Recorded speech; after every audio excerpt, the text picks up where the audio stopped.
Hey everyone, welcome back. I'm Michael and we're going to be getting right back into some more Reddit stories. If you enjoy the video, make sure to leave a like and subscribe. Now, without further ado, let's begin. This story was created in the Support for Wayward subreddit by a throwaway account. The post is titled, "How do I fix things with my husband?" Hi, I recently posted my story somewhere else, but I was directed here because some people said that I might get some better help here. Feel free to read the whole story in my other post, but basically I cheated on my husband 3 years ago, and I'm trying to figure out how to get things back to normal. He used to be very affectionate and loving, but now he isn't at all. He doesn't even get upset with me. He's just completely ambivalent about everything. Like, he doesn't even care. I just want to know how to make our relationship go back to what it was like before. I don't want to get divorced, and it sounds like he doesn't either. What do I do? Edit, I wanted to put this update here, but it's nothing super major. I wanted to thank everyone who's commented and sent me messages, both ones that were kind and the ones that were more harsh. Some of them were still extremely vulgar, but most were fairly reasonable. I've been directed to a lot of resources that will definitely be very helpful for me.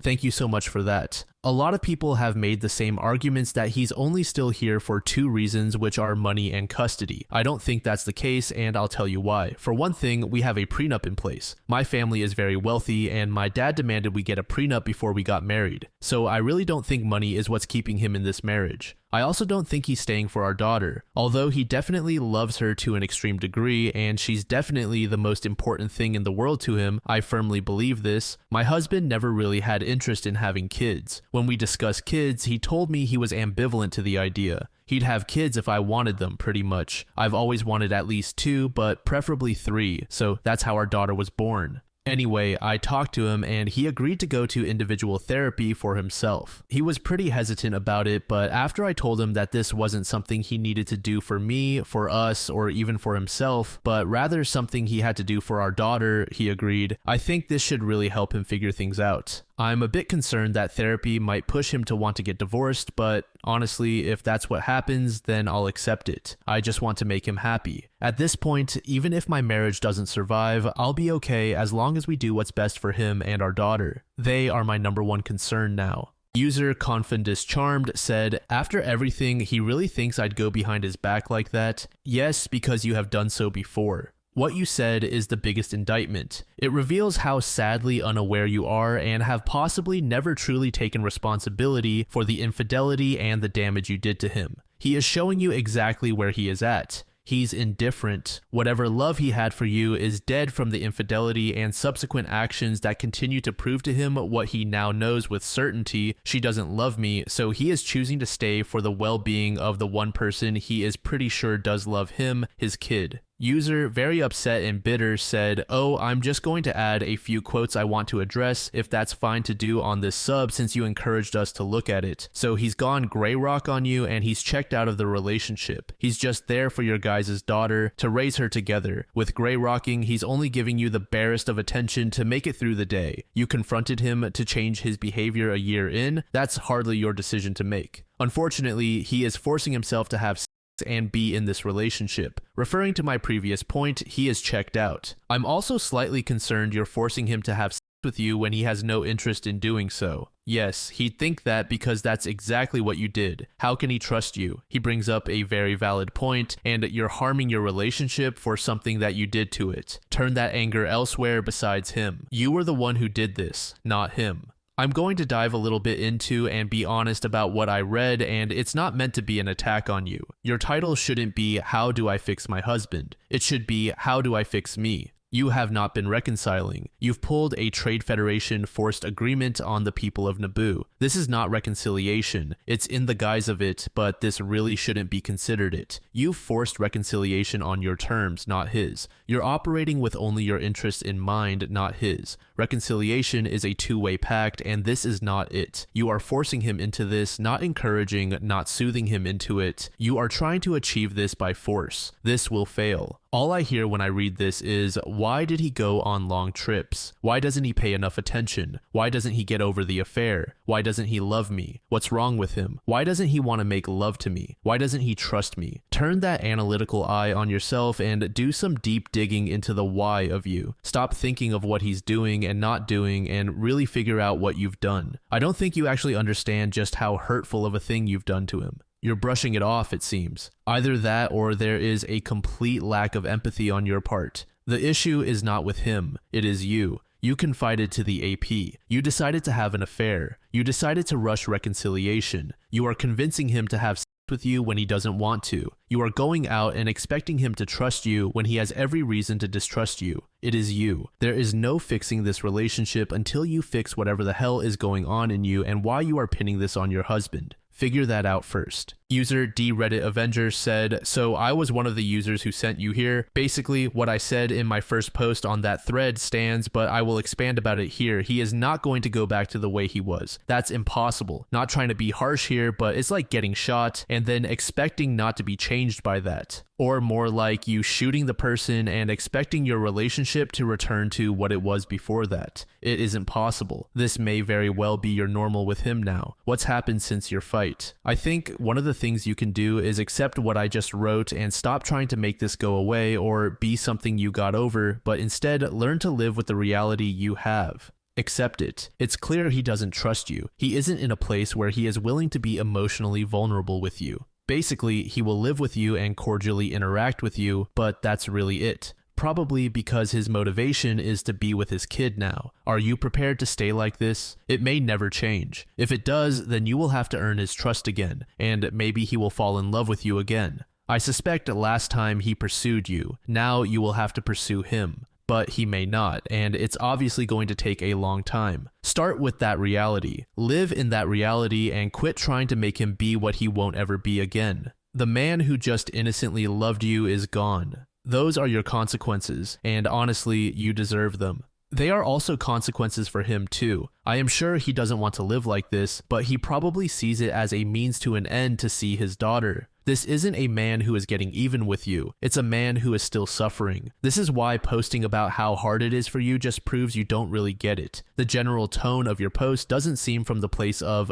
my husband is suffering and it kills me, but mostly, I am unhappy and I need him to get better so I can be happy again. It's mostly, how can I get what I want when I want it, which is now. Which is also the attitude that led to your affair. From your post, you say you met when you were 20 and 21 respectively. Let me ask, were you each other's first and only until your affair? Since your affair partner was a woman, did you know you were into women? Did he know? The thing with that is, the affair also changes your sexuality in a sense that this is something new that has been introduced into you and your husband's sexual history now. I am sure that complicates things for him. He may be asking if you are really into him in the first place, or if you were just unsure when you first met him and settled as to avoid social pressure. Maybe you're gay and he was your beard. I am sure he is also asking, how did you allow yourself to cheat? What are your thoughts on love and loyalty? What is it in you that allowed this to happen? Everything I wrote here are all things you will have to deal with and address. Doing so will make you a safer choice for him, though ultimately that choice is up to him.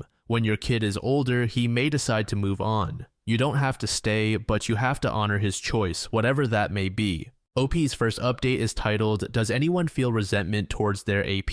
This is something I've been thinking about a lot recently. From the start, I'd like to say that I understand that the results of our actions fall on us as WPs. It was our responsibility to protect the marriage and keep the promises we made. However, that being said, I can't help but feel extreme resentment towards my AP anyway, and I just wonder if anyone else feels this way. I understand that it's not AP's fault, but if someone knows someone else is married, then I just think they shouldn't actively pursue that person. Once again, I'm not blaming her for any of my actions. I just feel this resentment anyway, and I want to know if anyone else feels this way. User Glum Requirement 240 said, question, did you do things with your OM that you didn't do with your husband, that you would never do with your husband? I have been the OM more times than I can count. No, I'm not proud of this. And in all my cases, I was never the pursuer. I was always the pursued. They always wanted to do and did things they would never do with their husbands. They lusted for me, which is way more powerful than love. Like the OP's husband, I was a consultant. I traveled the country. I'd walk in my suit, tie, watch, shoes, belt, dressed to the nines, and on my first day, they were dressed in regular clothes, plain Jane-like. The next day, they would come in a short dress, heels, makeup, hair, all of it done, and I knew what was up. They would flirt heavily, and they usually ended up in an elevator when they hit the stop button and pushed me against the wall, then to my hotel room at lunch and room key exchanged. My point is that you two are trying to make yourselves out to be the victims when you're not. Your husbands are. I left at the end of my contract while they tried to figure out how to extend it, but I no longer wanted to be there and left the pieces of them and their husbands and their families behind me. I'm a bad guy, I always have been. If I get your attention, I know what to say, I know how to touch, but in the end, it's all just a game, but you wanted to play. Under this comment, OP said the following: I was looking through my notifications when I noticed this gem and I just knew I had to reply. There's honestly a lot to say about this comment, but the fact that you're talking to me the way you are speaks volumes. I'm really glad you can recognize that you're a bad guy, but it's really quite pitiful that you're incapable of changing yourself for the better despite that knowledge. But the way you describe yourself and your actions with such pride is extremely concerning to me. But hey, I'll bite. I never did anything with my OM that I hadn't done with my husband because there was no OM. If you phrase the question appropriately, then the answer would obviously be yes, since my AP was a woman and therefore there are things that I did with her that are necessarily impossible to do with my husband. I have a hard time believing anything you're saying is true, honestly. You're telling me that you didn't do anything except walk in wearing nice clothes, and the very next day, all of these women were dressing provocatively, flirting, and then being so aggressive that they stopped the elevator halfway up just so they could have sex with you. And you really expect me to believe that you're talking about this in a way where not only did this happen, but it happened more than once. That it in fact happened so many times that you're describing it as some sort of trend, and that these women were willing to do things that they'd never done before, like threesomes and various other sexual acts. You actually typed out that entire comment thinking that sounded plausible in any way, but hey, let's pretend that that really was the life you lived. Who am I to say what really happened and what didn't? I mean, I can, since you write the women in your story like characters in porn. You described the lust they had for you as more powerful than love. Maybe that was true in their case. Generally, I would say that lust is, in fact, not more powerful than love. Lust is not something you can build a lasting relationship on. Even still, in that case, I hate to break it to you, but you weren't special. The women didn't cheat on their husbands because they wanted to have sex with you. It was the other way around. They had sex with you because they wanted to cheat on their husbands. You walked away from that thinking you'd use them, but in truth, they were the ones that used you. I really don't think you should be as proud of this as you are, but keep going if it makes you feel better. No harm in lampooning yourself on the internet, I suppose. The next update is titled, "He said he doesn't love me anymore. My husband was away for work for the past week. I was pretty sad that we would miss Valentine's Day with one another, but I've also been trying to be better about giving him more space as he needs it. It was especially hard because he was in Arizona for the Super Bowl over the weekend, apparently invited by one of his clients, so it's been a week since I've seen him. Ever since the pandemic, he's almost never gone for more than a week at a time. So having him not home for so long really made me ache. Because of that, I've sort of been spiraling all week. I've been feeling extremely helpless and hopeless, and my posts here haven't really done much. He has said that he's already looked into starting therapy, so at least he's doing that. But still, I was just missing him so much. He doesn't call me at night anymore. He barely even calls me at all when he's away for work, except to say goodnight to our daughter. I've been reading and rereading a lot of the comments I've gotten on my previous posts, and they've really started weighing me down. He came home today and I couldn't help myself. I convinced him to eat the dinner I made for him, and then I just asked him, "Do you still love me?" I don't know why I did it. Maybe it was just some sort of masochistic instinct that I had within me. It's not like I would have believed him if he said yes anyway. He just stared at me for a long time before sighing and shaking his head and replying no. Well, he really said, "I don't think so, probably not." But that's even worse than a no because that means he hasn't even really put any thought into it.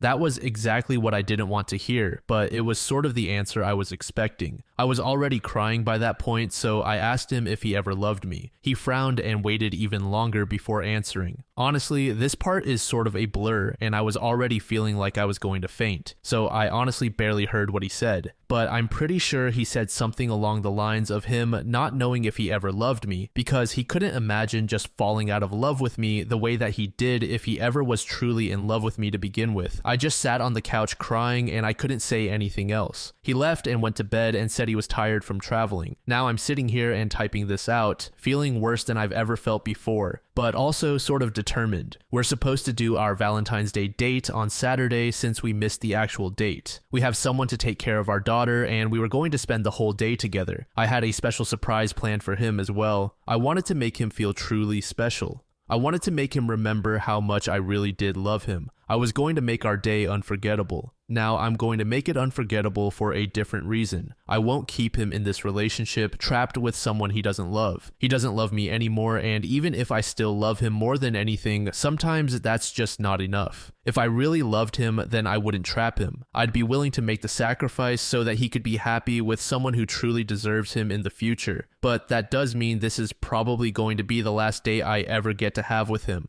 I'm going to cherish every moment I get to share with him. I'm going to make sure I never forget that day. It's so funny how much you can appreciate something when you put an expiration date on it. I know I said I didn't want a divorce, but I guess I'm getting one anyway. User, very upset and bitter, said, "I'll be honest, I'm not sure if you've learned anything from posting here. My comments on your previous post turned out to be spot on. You don't seem to understand that you keep pressuring him to reconcile and make himself available to you. You keep discarding his wants and desires and only operate in your best interests. This is evidenced by your willingness to now take away any agency he has left and choose to drop the divorce bomb on a date that is supposed to be a makeup for Valentine's Day. Like what? I think you're very interested in the comfort and security of relationships, but you are not at all interested in the work of maintaining one. In the same light as your family, you're going to break it up because you know it's going to be work. I think you know that you're going to have to put forth your best effort to have a chance, but it scares you and makes you uncomfortable. Reconciliation could work and be productive if you would put away your ego and unquenchable need for affirmation that led to your affair in the first place, and now affects your reconciliation efforts. A part of me also sees you finding excuses to finally end it to be freed from the stress of trying now, which I think this was one. Do you think part of why he feels this way is because of how you've handled this recovery so far? The more I read into this, I have to wonder at what point he gave up, if it was right after D-Day or after your demands to get over the affair. Either way, I wish you the best. If you're going to take this step, I'd recommend a different date, maybe after that makeup date you have planned. I just think it's in very poor taste to drop a bomb like that during an event that's supposed to be an instance of bonding. It's your choice though, for better or for worse. User, well, that's tough, said she keeps trying to view the reconciliation only through her perspective and what she believes her husband's perspective is. In her mind, she thinks that the thing that her husband would want most is a divorce, and he might want that. But she is coming to this conclusion without asking him. I do agree that she should wait till after their date, just because you never know what could happen. Maybe he tells her he wants a divorce, or maybe he says that he is going to give R a real go. No one has any idea. She should really communicate her own feelings while also being more receptive to how he is dealing with everything as well. The real question for OP is, are you asking your husband for a divorce because you truly believe that is what he wants? Or are you asking your husband for a divorce because you are unwilling to deal with the shame of your actions and you don't want to do your best in helping him heal because it is too hard? OP, be patient before you take a decision like this. The final update was made a year ago and is titled, "I'm Not Giving Up." Last time I posted, I was in a really bad place. A lot of you, rightfully so, told me that I shouldn't be unilaterally making the decision to end my marriage, and I absolutely agree. It was difficult to reach that place, but there were a few things that helped. For one, our Valentine's Day date was incredible. I wasn't lying when I planned the day to be all about him. We did his favorite things, ate his favorite food, and I actually got to see him laughing and smiling and having a good time for once. I see him that way with other people and especially with our daughter, but if he's just with me, he's completely stoic. Seeing him be so genuinely happy for the first time in so long reminded me how much I loved him and how much I couldn't bear being away from him. Therapy has also really helped me come to terms with things. I switched to a different therapist and she's been a bit harsher on me, but I think I needed that. She's made a point to really make me confront things about myself that I was unable to before, but she also did a really good job in helping me understand that the desperation I'm feeling is perfectly reasonable. She's been really great so far, and I think I'm already making some pretty great strides, although there's still a lot of room for improvement. One thing she helped me realize was how I felt about the affair. Sure, I knew I'd done something wrong, but I wasn't able to understand how wrong it really was. Part of me truly believed that it wasn't that bad since it was with another woman instead of a man. I think that's probably because my husband and I had discussed having a threesome with another woman before, but I ended up not wanting to go through with it because the thought of seeing him with another woman made me nauseous. I recognize now that it was a betrayal and a deception either way. The threesome would have been okay because he would have had the ability to consent and he could stop at any time. But I took that away from him by doing it behind his back. I also recognized that in the case of a threesome, it would have been just sex, but with my affair partner, there was an emotional component as well. While I was never in love with her, I was friends with her and I did genuinely care about her. On top of that, I recognized how it might have been even worse that it was with a woman. I can honestly say that I've never been attracted to a man besides my husband, to the point where I've even told him before that I'd consider myself a lesbian if it wasn't for him. At the time, this seemed like something harmless, but I now realize that my husband likely had thoughts about whether or not I'd be happier with a woman, and my affair just affirmed that for him. He's always struggled with his self-esteem, always thinking that he wasn't good enough for me or that I was out of his league. He was bullied a lot as a kid for being chubby and as an Asian immigrant growing up in a mostly white town, and I know it left some lasting scars. After the date, unfortunately, things were back to the tense situation that they always were, but a few things did happen that rejuvenated my hope that we could make things work. For one, I do believe he's still attracted to me, even though I have stopped pressuring him to have sex with me, since many of you appropriately told me that I was practically assaulting him. It makes me feel absolutely disgusted with myself that I could ever do something so awful to the person I love, even more awful than the cheating in my opinion. However, I've noticed some things that made me pretty sure he is still attracted to me, and I caught him doing something that made me almost certain of it. I don't know whether he still loves me or not, but at least he's still attracted to me, and I can make things work with at least that. He has been going to therapy as well, and I hope he'll be able to deal with his self-esteem and self-worth issues through it. I recognize that this might push him towards wanting to get a divorce anyway, but honestly, that's okay. I'm going to leave that up to him. If therapy helps him realize that he can't stay anymore, then I'll be happy to do whatever he needs me to do. I really just want what's best for him, whether that's with me or not, but I realize that I have no right to make that decision for him. Until then, I'm working hard to reaffirm my desire to be with him and to show him how much I love him. A deleted user said, something to keep in mind, before the cheating he probably felt special and extraordinary. After all, you were primarily attracted to women and he was so special that you chose him exclusively. He is probably reflecting on himself very differently now. I know you know him best and probably already took this into consideration. Your choices as of late are awesome. This post is so encouraging. I sometimes dislike the saying, what doesn't kill you makes you stronger, but it kind of has its place here. Under this comment, OP said, I think he is as well, although I haven't talked to him about it yet. I'm giving him the time to work through his issues on his own. And once he's been in therapy for a bit, I'm going to let him know that he can talk to me about his feelings as well. He's always been sort of guarded with his feelings because of his upbringing, but I was always the exception to that rule until now. I've already told myself that I can't pressure him to share with me, which is going to be hard, but I think I can do it. I'm just going to leave the door open for him and let him come to me if and when he's ready. He is special and extraordinary. He's probably one of the smartest people I've ever known. When he talks, it's incredible. He just knows so much about so many things. Even when I don't understand anything, I could just stare and watch him talk for hours. I also think he's incredibly attractive, even if he doesn't think so, and he's got such a good heart. I want to convince him again that this is how I see him, and I want him to see himself the way that I do. I'm not exactly sure how to do that yet, but I do hope I'll get there eventually. Another deleted user said, OP, there is such a drastic difference in the vibe in this post compared to your previous one. You sound very aware and mature. It sounds as though taking accountability is a top priority for you. I think the hard work you're doing is paying off. I really appreciate your ability to call yourself out on some of the things you last said. You clearly care about your husband and your marriage, and it shows. God bless you both. If you've been watching the channel for a while now, you probably know how I'm going to react to a story like this. I think cheating is one of, if not the worst things you could do as a partner, and going through the first few posts from OP really irked me. OP seemed to not understand what she had done. My honest opinion is just leave the guy alone.